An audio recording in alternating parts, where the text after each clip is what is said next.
Guys, कैसे हैं आप सब। आई होप कि आप सब बहुत अच्छे होंगे। So welcome to education and more channel. ज़्यादा टाइम वेस्ट ना करते हुए आज की क्लास स्टार्ट करते हैं। तो पिछली क्लास में हमने पढ़ा था शब्द विचार को, और शब्द विचार के प्रकार को पढ़ा था शब्द उत्पत्ति के आधार पर। आज हम पढ़ेंगे शब्द बनावट या फिर रचना के आधार पर। और बनावट या रचना के आधार पर शब्द होते हैं हमारे 3 प्रकार के। जब आपने शब्द उत्पत्ति के आधार पर पढ़ा था तब उसके अंतर्गत हमने पढ़ा था तत्सम, तद्भव, देशज, विदेशज और आपके संकर शब्द को। आज हम पढ़ेंगे रूढ़, यौगिक और योग रूढ़ शब्दों को। ठीक है, तो सबसे पहले हम बात करते हैं कि शब्द की रचना होती कैसे है। ठीक है, यह शब्द को बनाया किस प्रकार से जाता है। तो शब्द रचना की 4 इकाइयाँ होती हैं। कौन कौन सी? संधि, समास, प्रत्यय और आपका उपसर्ग। ठीक है, तो देख लेते हैं रूढ़ शब्द को। तो रूढ़ शब्द का जो अर्थ होता है, शाब्दिक अर्थ होता है, वो होता है आपका निश्चित। इसका मतलब ये होता है कि रूढ़ शब्द आपके वे शब्द हो जाएंगे जिनका एक अपना खुद का निश्चित अर्थ होगा।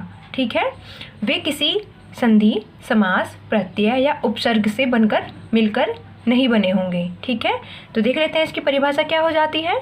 ऐसे शब्द जिनमें अन्य किसी शब्द का योग नहीं होता।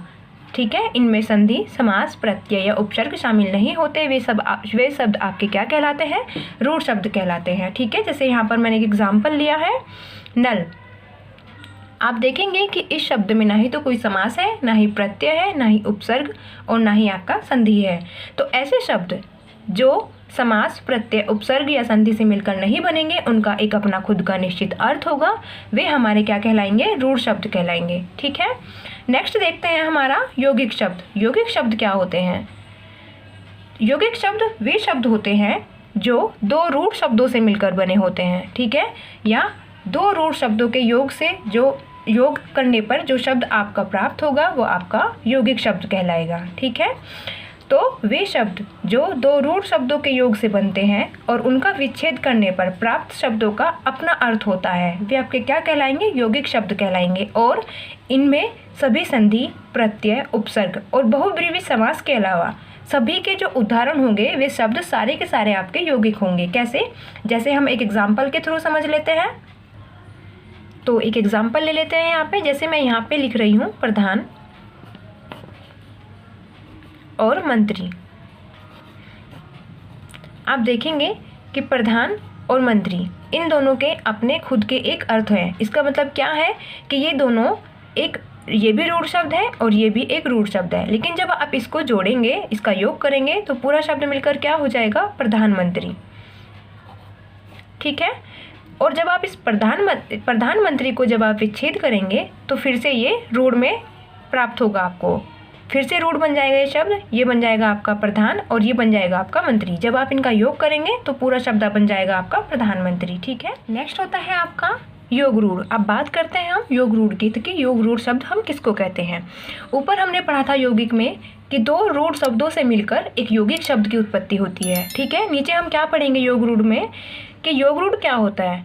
योग रूढ़ वो होता है जिसमें आपके 2 रूढ़ शब्द तो होंगे और उनसे मिलकर एक यौगिक शब्द भी बनेगा, लेकिन उस यौगिक शब्द का एक और सांकेतिक अर्थ होगा, वो आपका हो जाएगा योग रूढ़ शब्द। कैसे? 2 रूढ़ शब्दों से मिलकर बनने वाला यौगिक शब्द किंतु उसका एक और सांकेतिक अर्थ निकलता हो, आपका योग रूढ़ कहलाता है। कैसे कहलाता है समझते हैं एक एग्जाम्पल के थ्रू। एग्जाम्पल में हम एक शब्द लेते हैं, क्या? गजानन। जब आप इसको विच्छेद करेंगे तो 2 रूढ़ शब्द निकलेंगे। कौन कौन से? गज और आनन।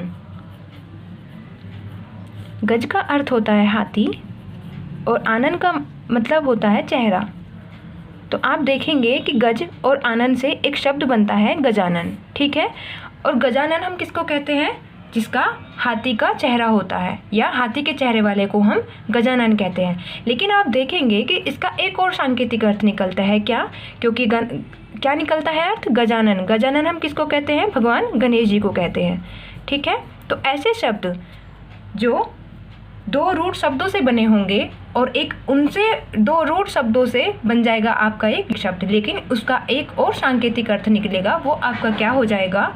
योग रूढ़ शब्द हो जाएगा। जैसे एक और एग्जाम्पल से समझते हैं, हम यहाँ पर लेते हैं दशानन।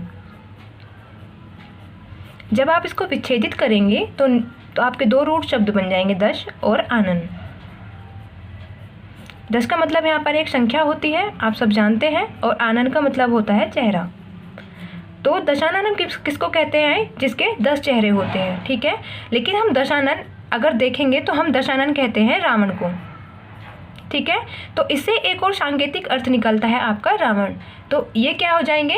ऐसे शब्द जिनका जो दो रूढ़ शब्दों से बने होंगे और उन दो रूढ़ शब्दों से मिलकर बन जाएगा यौगिक, और उस यौगिक शब्द का एक और सांकेतिक अर्थ निकलता है, उसे हम कहेंगे योग रूढ़ शब्द। और इसके सभी उदाहरण बहुब्रीहि समास के सारे जो उदाहरण होंगे वो आपके योग रूढ़ शब्द होंगे, ठीक है। चलिए अब हम पढ़ेंगे शब्द अर्थ के आधार पर। पीछे हमने पढ़ा शब्द यौगिक, रूढ़ और योग रूढ़ को, और वह आपको अच्छे से समझ भी आ गए होंगे। अब हम पढ़ते हैं अर्थ के आधार पर, और अर्थ के आधार पर शब्द आपके 2 होते हैं। फ्रेंड्स, ये टॉपिक में बहुत इंपॉर्टेंट है, इसलिए आप ध्यान से समझते रहिए प्लीज़। तो अर्थ के आधार पर शब्द 2 प्रकार के होते हैं, सार्थक और निरर्थक। सार्थक का मतलब होता है सह अर्थ, यानी कि अर्थ के साथ, और निरर्थक का मतलब होता है मीन्स आप समझते हैं कि अर्थ, यानी कि अर्थ रहित जो शब्द होंगे वे आपके निरर्थक शब्द होंगे। अब हम एक बात याद आती है हमें कि हमने जब वर्णमाला पढ़ी थी तब मैंने आपको पढ़ाया था कि वर्णों के सार्थक समूह के योग को हम क्या कहते हैं? शब्द कहते हैं। लेकिन यहाँ पर मैं बात कर रही हूँ कि निरर्थक की, निरर्थक यानी कि अर्थ रहित। तो फिर जब वर्णों का सार्थक समूह ही हमारा शब्द होता है तो फिर निरर्थक शब्द की उत्पत्ति कैसे हो गई? ये क्वेश्चन हमारे माइंड में जरूर उठेगा और उठ भी रहा है। तो हम बात करते हैं निरर्थक शब्द की। तो कई बार क्या होता है, जब हम अपनी भाषा को जल्दी उच्चारित करते हैं तो हमारे मुंह से कुछ ऐसे शब्द निकल जाते हैं जिनका कोई मतलब नहीं होता। जैसे हम कई बार बोल देते हैं चाय वाय पीकर जाना, खाना वाना खाकर जाना, रोटी वोटी खा लो, ठीक है। तो ऐसे शब्द जो हमारी भाषा में जल्दी उच्चारित करने के कारण हमारे मुंह से उच्चारित हो जाते हैं, वैसे शब्द हमारे निरर्थक शब्द कहलाते हैं, ठीक है। जैसे एक एग्जाम्पल लिया है मैंने यहाँ पर, चाय वाय पीकर जाना। इसमें आपको पता है कि चाय आपका सार्थक शब्द होता है, यानी कि चाय का अर्थ होता है। चाय हम एक पेय पदार्थ को कहते हैं, ठीक है। लेकिन वाय का यहाँ पर कोई अर्थ नहीं होता। अगर आप वाय को नहीं भी बोलेंगे तो भी ये वाक्य आपका शुद्ध वाक्य कहलाएगा, ठीक है, चाय पीकर जाना। लेकिन अगर आप चाय को यहाँ पर हाइड कर लेते हैं और ये वाक्य बन जाएगा आपका वाय पीकर जाना, तो ये पूरा का पूरा वाक्य ही आपका गलत हो जाएगा। इसका कोई मतलब नहीं होता, बिकॉज वाय आपका निरर्थक होता है, ठीक है। तो ऐसे शब्द आप ऐसे भी बोल सकते हैं कि ऐसे शब्द जो स्वतंत्र रूप से बोले जाते हैं वे आपके सार्थक होते हैं, और जो स्वतंत्र रूप से नहीं बोले जाते वे आपके निरर्थक होते हैं। या फिर आप ये भी कह सकते हैं कि वे शब्द जो सार्थक के साथ ही बोले जाएंगे वे आपके निरर्थक हो जाएंगे। हम निरर्थक को स्वतंत्र रूप से नहीं बोल सकते, ठीक है। तो ऐसे शब्द जिनका अर्थ होता है वे आपके सार्थक हो जाते हैं, और जिन शब्दों का कोई अर्थ नहीं होता वे आपके निरर्थक हो जाते हैं, ठीक है। अब हम पढ़ते हैं शब्द विकार के आधार पर। विकार का मतलब होता है रूप परिवर्तन या फिर बदलाव। तो रूप परिवर्तन, बदलाव या फिर विकार के आधार पर शब्द 2 प्रकार के होते हैं। कौन कौन से? विकारी और अविकारी। विकारी का अर्थ होता है जिनमें हम बदलाव कर सकते हैं, और अविकारी का अर्थ होता है जिनमें हम बदलाव नहीं कर सकते। तो ऐसे शब्द जिनका हम परिवर्तन कर सकते हैं वे हमारे हो जाएंगे विकारी, जिनमें परिवर्तन नहीं कर सकते वे हो जाएंगे हमारे अविकारी। और शब्द परिवर्तन करने की भी 4 इकाइयाँ होती हैं। कौन कौन सी? लिंग, वचन, काल और कारक। इन 4 इकाइयों के आधार पर हम शब्द परिवर्तन कर सकते हैं। कैसे? सबसे पहले पढ़ते हैं लिंग के आधार पर शब्द परिवर्तन, ठीक है। जैसे यहाँ पर एक एग्जाम्पल लिया है मैंने, यहाँ पर लिखा है लड़का, और लड़का अगर हम देखेंगे तो लड़का हमारा एक पुल्लिंग होता है, ठीक है। लेकिन हम इसमें परिवर्तन कर सकते हैं। अगर हम इसको स्त्रीलिंग में बनाएंगे तो आपका शब्द परिवर्तन हो जाएगा, और क्या बन जाएगा? लड़की बन जाएगा। समझ गए आप? नेक्स्ट देखेंगे हम शब्द वचन के आधार पर।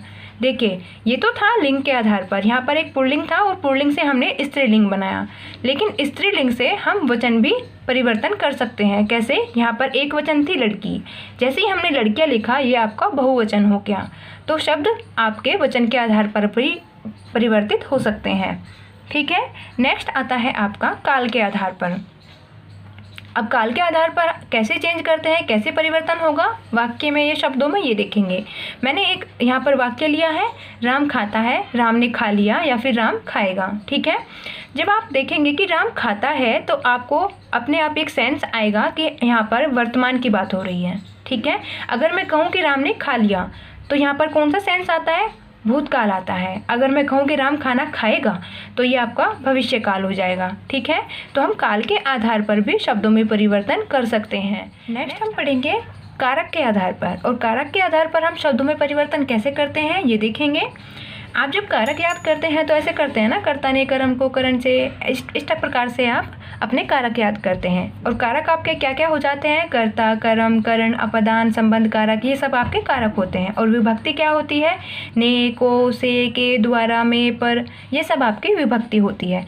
अब देखते हैं कि हम इनमें परिवर्तन कैसे करते हैं। जैसे हमने यहाँ पर एक एग्जाम्पल लिया है, राम ने शाम को पत्र लिखा। और आप एक बात हमेशा याद रखिएगा कि कारक आपके हमेशा विभक्ति से पहले वाले शब्द होते हैं, ठीक है। कैसे, जैसे यहाँ पर ने लिखा है, राम ने, और जस्ट इससे पहले आपका क्या हो जाएगा, ये तो हो जाएगी आपकी विभक्ति और ये हो जाएगा आपका कारक। और कारक में कौन सा आएगा, कर्ता, ठीक है।